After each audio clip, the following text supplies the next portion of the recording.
রসগোল্লাটা দেখে নে। দেখো রসগোল্লাটা দে। রসটা দিব না? না। হ্যাঁ এবার হয়েছে, এবার খালা ফুলফিল। এবার আমি তাহলে একটু দেখিয়ে দিই খাবার পাতটা সবার।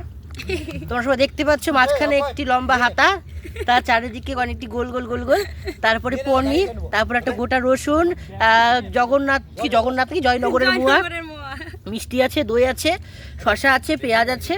আর লম্বা হাতাটা একটু ধরো, ওটা দিয়ে তুমি কার মাথা ফাটাতে চাও একটু বলো। জয়ের মাথা। ফাটিয়ে দাও একটু দেখি, না তা খেয়ে নাও ভালো করে। ঠিক আছে, সবাই খাচ্ছে। কেমন হয়েছে রান্না পূজা? হ্যাঁ খুব ভালো, কি মনে হচ্ছে অপূর্ব রান্না হয়েছে। আপনার? খুবই ভালো হয়েছে। আর কিছু কোনো কিছু চাহিদা? না কিছু লাগবে না। ভাতটা কেমন হয়েছে দারুণ, আপনার? সব ভালো। কিছু না। আচ্ছা আপনার কিছু কেমন হয়েছে? হ্যাঁ দুর্দান্ত। খুব সুন্দর হয়েছে, সব ঝাল টাল মিষ্টি মিষ্টি।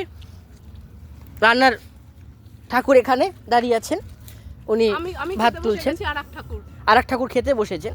রান্নার মেশো এবং মাসি দুজনই আছেন, ও লাস্টে মেসো, ও পড়ে ধরে খাইয়ে দিয়ে মেসো আর মাসি দুজনে এখানে আছেন। উনিও খেতে বসবেন, বেশি দেরি করবেন না কারণ খাবার অসুবিধা। থালা